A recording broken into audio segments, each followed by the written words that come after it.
Chapter 38. The Abyss. Legend has it that the world was originally dark. After 48,000 years, the great god Pangu created the heavens and the earth, shaping mountains and rivers. Another 48,000 years passed, and then Nuwa created humanity. In the legends, the first ray of light in the universe was born from the deepest darkness. Zhang Xiaofan felt an intense coldness all over his body, chilling him to the bone. This kind of cold wasn't just physical. It felt as if his very heart was freezing, giving him a sense of impending death. Yet he wasn't afraid. Surprisingly, he felt no fear at all. Instead, he felt an unprecedented exhaustion, as if he lacked even the strength to open his eyes. Oddly enough, his mind grew clearer as his body became more weary and powerless. It seemed as if something was enveloping him, gentle and careful, yet as cold as ice. This entity slowly absorbed the heat from his body, bringing with it an unusual sense of comfort that made him want to sleep peacefully. If not for the familiar cold,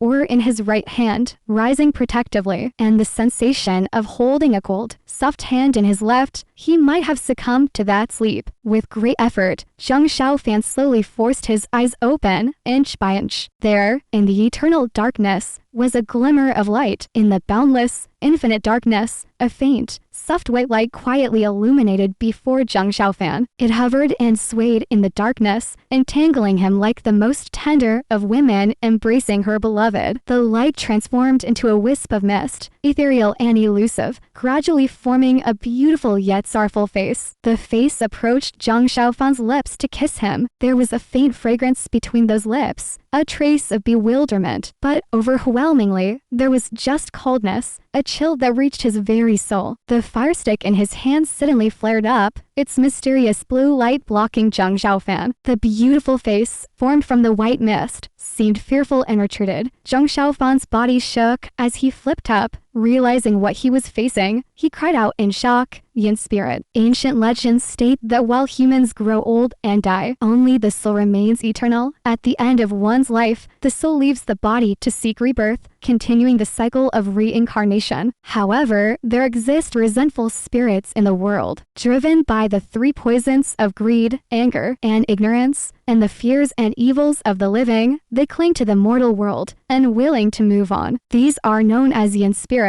Naturally, yin spirits, being entities of the nether world, prefer dark and damp places. It's no surprise to find such spirits in this dark and moist abyss of the dead. But Zhang Xiaofan had never encountered such beings before. As a child in Kaomiao village, he had heard adults speak of ghosts. Later, on Zhu Peak, he learned from his senior brothers that these were called yin spirits. Thus, he harbored some fear. Now, suddenly seeing them, his fear chilled him from head to toe. His cry echoed faintly in the darkness, eventually returning as a barely audible echo. His shout seemed to disturb something, causing a flicker of light in the surrounding darkness. Zhang Xiaofan felt his heart skip a beat. Then, as if his heart stopped altogether, he held his breath, watching a beam of faint white light, similar to the one from the yin spirit earlier, illuminate the darkness ahead. Then, to his left, another light appeared, then to his right, in front, behind, and even above his head, all filled with faint white light. Countless yin spirits seemed to awaken from a long slumber, drawn by the warmth of a human body appearing for the first time in centuries, converging towards him. The wisps of white light, drifting like smoke, transformed into countless faces, male and female, old and young, beautiful and ugly. Yet, to Zhang Xiaofan, they all conveyed one feeling: coldness. The thought of countless yin spirits surrounding and enveloping him made his scalp tingle. Fortunately, after the initial fright, he noticed that these spirits seemed afraid of the mysterious blue light from the fire stick and dared not approach it. However, before Zhang Xiaofan could sigh in relief, the yin spirits, floating in midair, suddenly discovered something else and swarmed towards his left. Zhang Xiaofan was startled, then realized in dismay that the soft hand in his left hand was growing colder. He quickly pulled hard, causing a splash as Lu Zuweki was dragged to his side. In the faint light from the surrounding spirits, Zhang Xiaofan saw Lu Zuweki's pale face, her eyes closed, but her breathing was still steady. After a quick check, he found no apparent injuries on her, which eased his mind. He then began to examine their surroundings more carefully. He and the unconscious Lu Zueki were at the edge of a body of water in the darkness. He couldn't tell its size, whether it was a small pond, a large lake, or the fabled underground sea. For some reason, the thought of a vast underground sea came to him. He felt the water beneath him wasn't still, as waves from a gentle tide brushed against his body. However, the water was bone-chillingly cold. Struggling to stand, Zhang Xiaofan knew that staying in the water would only lead to them freezing to death, even without the threat of the yin spirits. As he stood, dizziness overwhelmed him, and he staggered. His back had been struck by Elder Tia, Yidao Taoist, and Liu Gao simultaneously, causing severe injuries. The fire stick's mysterious blue light dimmed, as if sensing his condition. Almost simultaneously, the countless yin spirits' glows brightened, their faces revealing an insatiable desire. Alarmed, Zhang Xiaofan steadied his mind, making the fire stick's light shine again, holding the spirits at bay. He struggled to pull Lu Zueki towards the shore. The short distance felt interminable. Finally, they reached solid ground, and Zhang Xiaofan collapsed, gasping for breath. Around them, countless yin spirits floated and drifted outside the fire stick's protective glow. Zhang Xiaofan stared blankly at the drifting lights, recalling his last memory before losing consciousness. Lu Zueki reaching out to grab his hand as they fell into the abyss. He vaguely remembered a familiar Buddhist chant echoing on the platform above before he lost consciousness. That must have been Senior Brother Fax Yin and the others arriving, Zhang Xiaofan thought. With their help,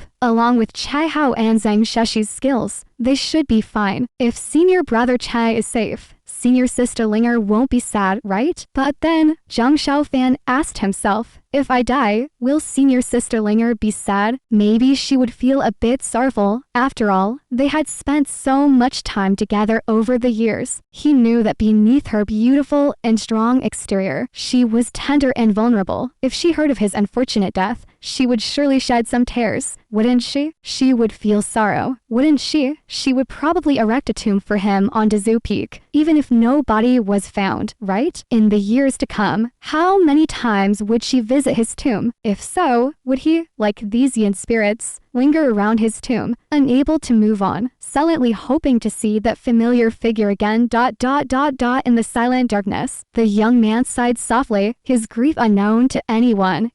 She let out a soft exclamation and slowly woke up, opening her eyes. For centuries, an ancient question has been asked when you wake from a long slumber. Who is the first person you want to see?